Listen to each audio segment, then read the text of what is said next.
मैं Satish Maurya skill India 91 YouTube channel पर आप सभी का स्वागत करता हूं। पिछले दिनों जो इलेक्ट्रीशियन सेकेंड ईयर का क्लास हुआ था वो इंट्रोडक्शन क्लास था।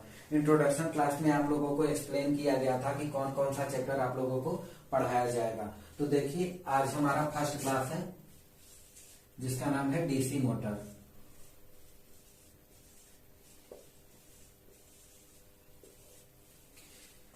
कोई भी चैप्टर स्टार्ट करने से पहले हम आपको उसका इंट्रोडक्शन बताएंगे, चैप्टर के अंदर क्या क्या पढ़ना है, पूरे चैप्टर का ओवरव्यू पहले क्लास में होगा। यानी कि आपको हिस्ट्री बताया जाएगा उसका, फिर उसके बाद उसको आगे बढ़ाया जाएगा, उसका क्लासिफिकेशन होगा। क्लासिफिकेशन के बाद आपको समझाया जाएगा उसके कैरेक्टरिस्टिक्स के बारे में। जैसे डीसी मोटर है तो डीसी मोटर का क्या इतिहास है, डीसी मोटर को किसने बनाया, फिर उसके बाद कैसे इसका विकास हुआ समय के साथ, फिर डीसी मोटर को इंडस्ट्री में कैसे लाया गया, इसको कैसे कमर्शियलाइज किया गया। आपको सब कुछ सीक्वेंस वे में स्किल इंडिया पे मिलेगा। आपको बता दें कि स्किल इंडिया पे जो भी वीडियो डाला जा रहा है मैक्सिमम लोग देख रहे हैं, वो अच्छी बात है, लेकिन हम देख रहे हैं कि बहुत बच्चे स्किप करके चले जा रहे हैं वीडियो को। और स्किप करना ये गलत बात है, क्योंकि जब आप स्किप कर देंगे तो आप देखेंगे कम, आपका ध्यान कहीं और है। तो ये देखिए कोई बॉलीवुड का कोई पिक्चर तो चल नहीं रहा है कि आप लोगों को बहुत अच्छा लगेगा। ये ट्यूटोरियल वीडियो है। ट्यूटोरियल वीडियो आप लोगों को ध्यानपूर्वक पढ़ेंगे तभी समझ में आएगा। पढ़ाई देखिए मैक्सिमम लोगों को बहुत ज्यादा पसंद नहीं आता है। कुछ लोग जबरदस्ती पढ़ते हैं, कुछ लोगों को मजबूरी में पढ़ना पड़ता है। तो उसके कई रीजन हो सकते हैं। हम आपके बारे में इतना नहीं जानते हैं कि आप किस वजह से देख रहे हैं, लेकिन हम जो वीडियो बना करके आपको दे रहे हैं उससे हम आपको यही एक्सपेक्ट करते हैं कि आप वीडियो से सीखें। ओवरऑल आप वीडियो से सीखेंगे, जो भी आप अपने फ्यूचर में सीख करके, यदि आप रिपेयरिंग का कार्य करते हैं, इंजीनियर बनते हैं, या फिर आप इंडस्ट्री में वर्क करते हैं, तो आप एक एसेट हैं देश के लिए। और देश के लिए ये जरूरी नहीं है कि आप कोई भी चीज पढ़ के कमा करके खा रहे हैं वो आपके लिए इनफ है। नहीं, आप देश के लिए देश को कितना दे रहे हैं, अब तो वो एक बड़ी चीज है। तो हम आपको यही कहेंगे कि आप लास्ट तक वीडियो को देखिए, लोगों के साथ शेयर करिए ताकि ज्यादा से ज्यादा लोग देखें और स्किल इंडिया के साथ जुड़ें। जब लोग ज्यादा से ज्यादा जुड़ेंगे तो हमें भी वीडियो बनाने में मजा आएगा, आप लोगों को बेटर कंटेंट प्रोवाइड कर पाएंगे। आज इस व्हाइट बोर्ड पे पढ़ा रहे हैं, कल हो सके आप लोगों की ही वजह से डिजिटल बोर्ड पे आकर के पढ़ा सकें। तो ये आपके ही डेवलपमेंट पे हमारा डेवलपमेंट है। तो आप अच्छे से पढ़ेंगे तभी आपका डेवलपमेंट होगा।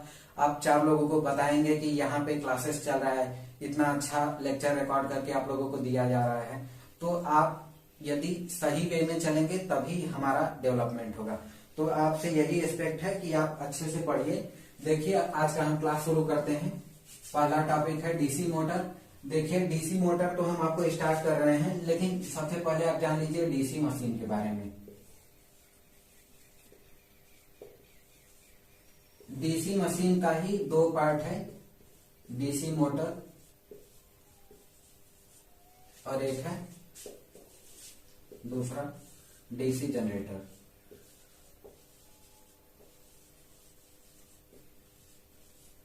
ये 2 पार्ट हैं। देखिए कुछ लोग डीसी मोटर पहले पढ़ाते हैं, कुछ लोग डीसी जनरेटर पहले पढ़ाते हैं, लेकिन मेरा मानना यह है कि पहले आप डीसी मोटर पढ़ लेंगे तो बेटर है, क्योंकि इसमें कॉन्सेप्ट जो दिया गया है वो तो उसके मैकेनिकल चीजों के पार्ट के भी बारे में जान जाएंगे। फिर उसके बाद जनरेटर एकदम रिलेटिव होता है। ये देखिए सबसे पहले डीसी मशीन कहते किसे हैं। आप 3 इडियट देखे हैं, 3 इडियट में सबसे पहले तो समझाया गया है कि मशीन होता क्या है। तो आप देखे होंगे कि उसमें वो जो चतुर रामलिंगन है, और चतुर रामलिंगन क्या बताते हैं कि रटिए डीसी मशीन का एक लंबा सा आपको बताते हैं उदाहरण कि DC machine is a relative body which moves. अब वो उनका थियरम था, वो अपने तरीके से समझा रहे थे, लेकिन आपको पढ़ना किस तरीके से है। डीसी मशीन क्या है, डीसी मशीन क्या सबसे पहले मशीन है क्या। मशीन वो चीज है जो कि ह्यूमन एफर्ट को कम करता है। कोई भी मशीन है तो वो आदमी जो कार्य करता है उसमें ज्यादा समय लगता है, ज्यादा समय के साथ बल भी लगता है, ह्यूमन एफर्ट ज्यादा लगता है, और मशीन उस काम को इजीली कर देता है। जैसे आपको कहीं मिट्टी उठा करके डालना है, कहीं ले जाना है, ट्रांसपोर्ट करना है, आपका सामान एक जगह से दूसरे जगह शिफ्ट करना है, तो हम ट्रांसपोर्ट का यूज करते हैं। फिर यदि कोई चीज लिफ्ट करना है तो हम लिफ्ट का यूज करते हैं, यदि हमें ऊपर से नीचे जाना हो तो हम एलिवेटर का यूज करते हैं। तो ये सब एक मशीन है। उसी तरीके से ये डीसी मोटर, डीसी जनरेटर, ये सब एक मशीन है। डीसी मशीन में आप जान चुके हैं कि डीसी मशीन है क्या। अब डीसी मोटर क्या है? ये एक ऐसा मशीन है जो कि इलेक्ट्रिकल एनर्जी को मैकेनिकल एनर्जी में कन्वर्ट करता है।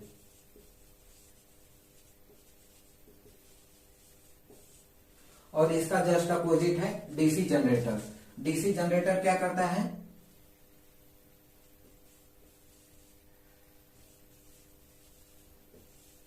मैकेनिकल एनर्जी को इलेक्ट्रिकल एनर्जी में कन्वर्ट करता है।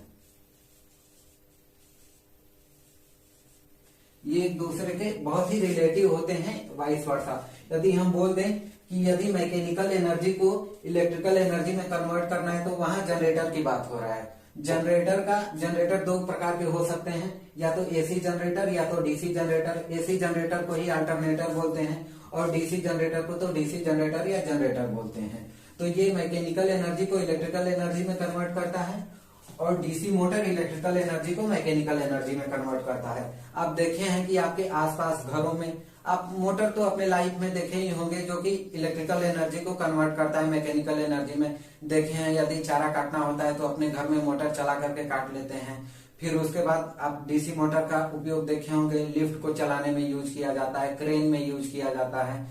बहुत सारे इसके एप्लीकेशन हैं, हम आपको गिना नहीं सकते हैं। इंडस्ट्री का ये जान होता है डीसी मोटर। देखिए डीसी मोटर को इतने जगह यूज किया जाता है कि यदि हम गिनवाना शुरू करें तो पूरा बोर्ड भर जाएगा। लेकिन आप जान लीजिए कि इसका बहुत ही वाइड एप्लीकेशन है, बहुत जगह यूज किया जाता है डीसी मोटर। तो डीसी मोटर के बारे में तो हम थोड़ा सा जान लिए, अब जानते हैं इसके हिस्ट्री के बारे में।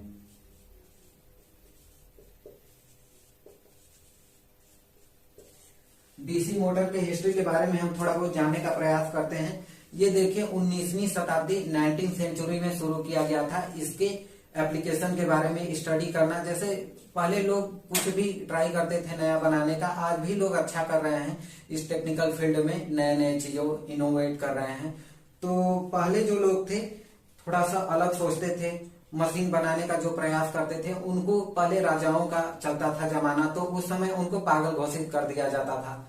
मतलब बोला जाता था कि ये अनयूजुअल कार्य करता है, इसके पास दिमाग ही नहीं है, फालतू का दिमाग लगा रहा है वो अपना पूरा। अब जरूरी नहीं होता कि आप जिस कार्य में लगे हैं वो सफल ही हो जाए। हो सकता है यदि सफल हो जाए तो आपको उसका क्रेडिट मिल जाता है, यदि नहीं सफल होता है तो आपको जीवन भर लोग पागल ही समझते हैं। तो उसी तरीके से एनियोस जेडलिक नाम के एक व्यक्ति थे जो कि डीसी मोटर के बारे में सबसे पहले वही खोज किए।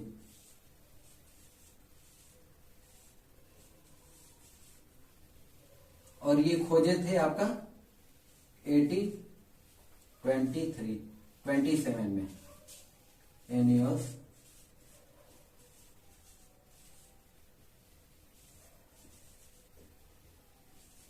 थोड़ा नाम बहुत ऊपर नीचे हो सकता है इस स्पेलिंग में।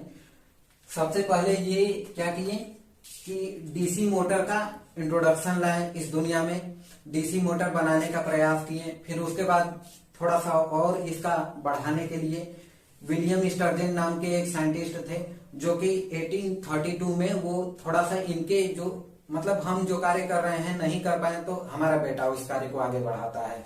तो उसी तरीके से ये एप्लीकेशन खोज रहे थे डीसी मोटर बनाने का। तो डीसी मोटर इनसे बना या नहीं बना वो तो एक अलग की बात है, लेकिन इनका जो लेबोरेटरी था जहां पे वो कार्य करते थे, तो उसके बाद विलियम स्टर्जन आए और 1832 में इनके कार्य को आगे बढ़ाएं। उनके लेबोरेटरी में जो भी चीजें थी इनके ही आधार पे उनको आगे बढ़ाने का प्रयास किए।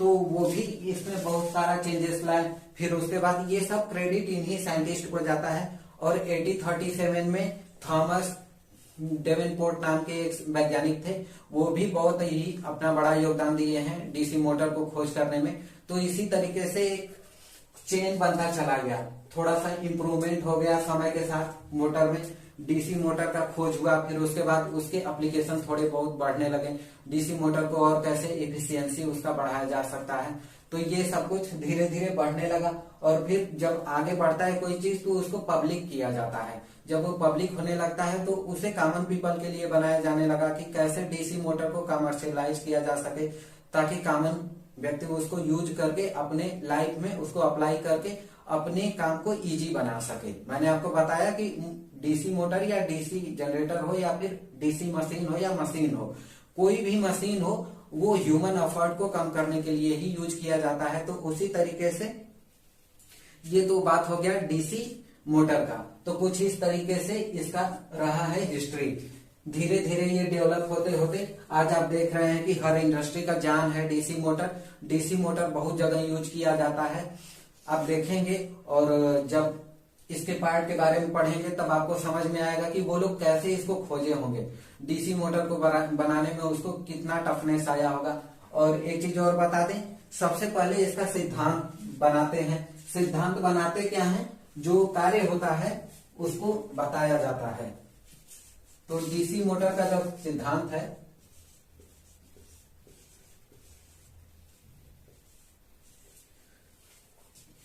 इसे बोलते हैं Faraday law of electromagnetic induction.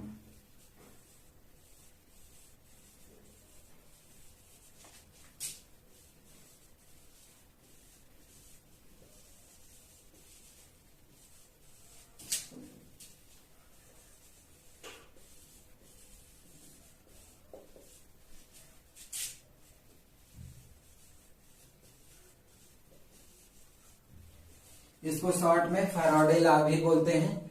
इसमें क्या होता है कि इलेक्ट्रोमैग्नेटिक का आप मतलब समझ लें, इलेक्ट्रो और मैग्नेट दोनों मिल करके। आप जानते हैं छोटे बचपन में आप रहे होंगे तो आप छोटे मोटर को खोले होंगे, आप देखे होंगे कि मोटर को जब आप खोलते थे तो उसमें से एक छोटा सा चुंबक निकलता था, शाफ्ट निकलता था। तो वो तो एक छोटा सा मोटर है। जब बड़ा मोटर आप खोलेंगे तो देखेंगे उसमें स्टेटर है, रोटर है, फिर उसके बाद आर्मेचर है।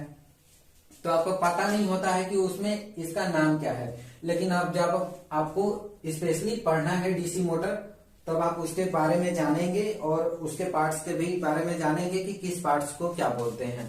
तो देखिए इलेक्ट्रोमैग्नेटिक के सिद्धांत पे ये कार्य करता है।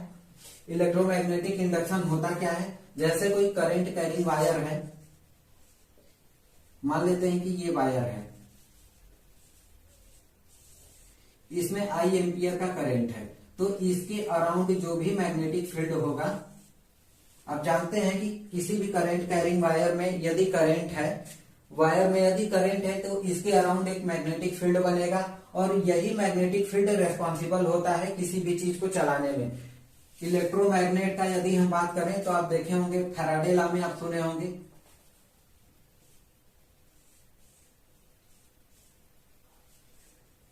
ये कोई कंडक्टर है जो कि रखा गया है मैग्नेटिक फील्ड के अंदर,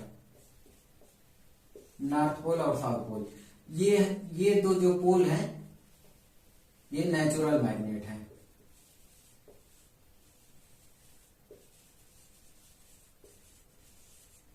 ये नेचुरल मैग्नेट है। जब इस कंडक्टर को घुमाया जाता है इस मैग्नेटिक फील्ड के अंदर तो इसमें क्या होता है कि ईएमएफ जनरेट होता है। तो ये कंसेप्ट हो गया आपका डीसी जनरेटर का। और इसी का जस्ट अपोजिट हो जाएगा यदि इसमें हम सप्लाई देते हैं, यदि हम इसमें फेज देते हैं और इसमें न्यूट्रल देते हैं, और यहाँ पे ये इलेक्ट्रोमैग्नेट है, या तो ये नेचुरल हो या फिर आर्टिफिशियल हो। तो इसमें यदि देखेंगे तो जब कंडक्टर को घुमाया जाएगा किसी एक कांस्टेंट तरीके से एक डायरेक्शन में, तो यदि घुमा रहे हैं इसको तो इसमें ईएमएफ जनरेट हो रहा है। और यदि इसी कंडक्टर को यदि हम देते हैं सप्लाई, जब सप्लाई देंगे तो ये इसमें अल्टरनेट पोल की वजह से इसमें फोर्स जनरेट होता है, और उसी फोर्स की वजह से ये कंडक्टर आर्मेचर शाफ्ट इसका घूमने लगता है। जब घूमता है तो ये इलेक्ट्रिकल एनर्जी को क्या मैकेनिकल एनर्जी में कन्वर्ट कर देता है। यही एप्लीकेशन देखने को मिलता है। ये इसका मेन सिद्धांत है, कैसे कार्य करता है डीसी मोटर। फिर उसके बाद इसमें कैसे वाइंडिंग किया जाता है, कैसे इसकी इफिशियंसी बढ़ाई जाती है, तो ये सब आप आगे पढ़ेंगे। आपको हम सब कुछ बताएंगे कि कितना वाइंडिंग किया जाता है, स्लॉट क्या होता है, पिच क्या होता है, फिर उसके बाद डीसी मोटर में आर्मेचर क्या होता है, कम्यूटेटर क्या होता है, ब्रश क्या होता है। तो ये सब कुछ आपको बहुत ही बेहतरीन तरीके से पढ़ाया जाएगा। ये एक हिस्ट्री का क्लास समझ करके आप सोच लीजिएगा कि ये एक हिस्ट्री का ही क्लास था, जिसमें कि आपको बस बताया जाएगा कि डीसी मोटर में क्या क्या चीजें हैं और कौन कौन खोजा है। और आज के वीडियो में बस इतना ही। कल के वीडियो में आपको देखने को मिलेगा डीसी मोटर के क्लासिफिकेशन के बारे में आप देखेंगे। क्लासिफिकेशन में आपको हम बताएंगे DC series motor, shunt motor, compound motor, cumulative, differential, फिर उसके बाद शॉर्ट शंट, लॉन्ग शंट, ये सब आपको देखने को मिलेगा। फिर उसके बाद आर्मेचर वाइंडिंग कैसे करते हैं, फील्ड वाइंडिंग कैसे करते हैं, किस स्लॉट में कितना रखा जाता है, नंबर ऑफ टर्न्स, ये सब कुछ आपको समझाया जाएगा आगे के क्लासों में। आज के वीडियो में बस इतना ही। वीडियो को लास्ट तक देखने के लिए धन्यवाद, और वीडियो को ज्यादा से ज्यादा शेयर करिएगा, और चैनल पे नए होंगे तो सब्सक्राइब भी कर लीजिएगा।